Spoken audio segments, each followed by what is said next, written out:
Yan, good morning mga kaibigan, mga kabi. Welcome back sa ating channel. Siyempre ang Goldfish. May good news po ako sa inyo. Di pa po nung nakaraang vlog natin ay nakabili tayo ng mga balloon molly. Gagawin natin breeder. Yan po. Yung isa po doon, dalawang string po nabili natin. Isang Paul Gold tsaka isang Trico Zebra. Sabi nung yung mga breeder na bili natin. Ngayon po, isa po ron ay good news po. Nagbuga na po ng mga fry. Kaya ngayong umaga samahan niyo po ako para makita natin yung ating mga bagong balloon molly sa ating munting isdaan.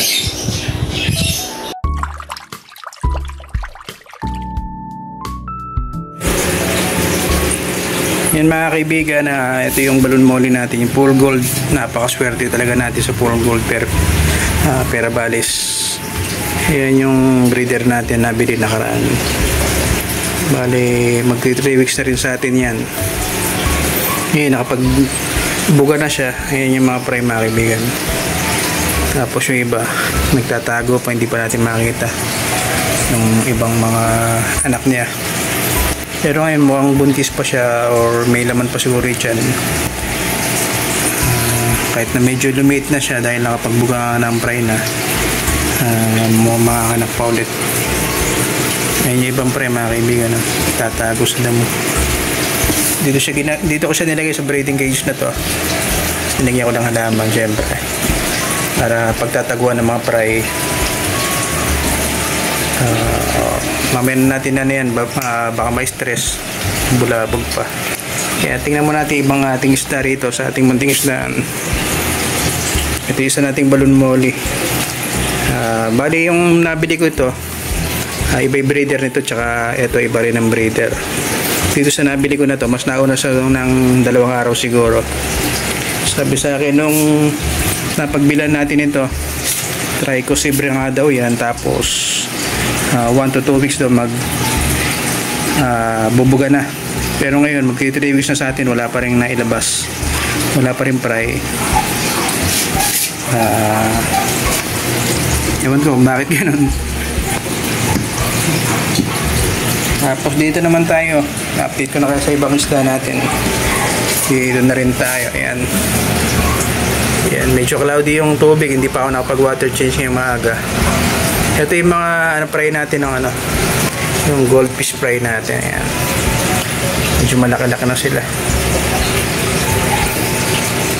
Hindi lang natin sila na pakain ng mga live foods mga nakakaraang linggo dahil ulan nga ng ulan.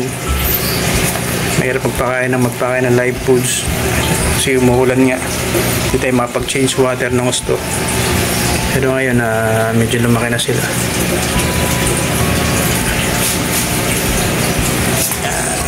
Tapos dito pakita ko sa inyo yung iba nating nabili na yung kasama nitong Paul Gold balloon molly natin. Yan, naririto dito ko sila nilagay. Ito sa 5 gallons, bagong 5 gallons natin na to. Diyan muna kasi ito yung dalawang male. Ayan. Iniwalay na natin dahil sinusundot nga yung breeder natin. Tapos ito yung kapatid yata nila yan, yung pinasunod sa atin ni boss dahil trio lang kinuha natin.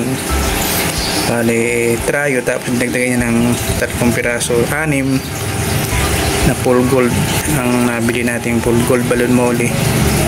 Tapos namatay yung 2.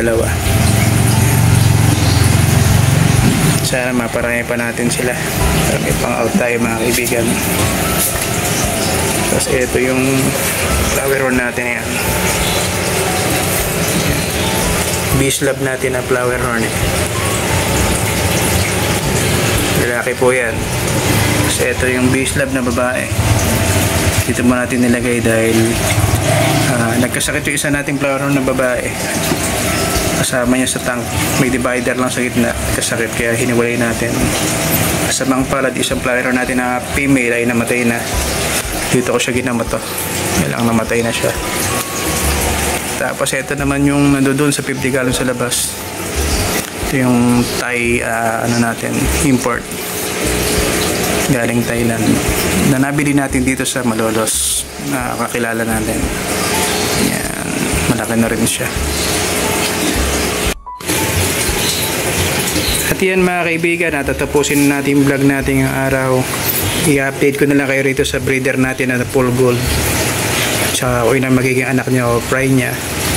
Tapos dito naman sa ano natin na to, mukhang hindi naman buntis talagang mataba lang kasi siya dahil balloon morning nga sila.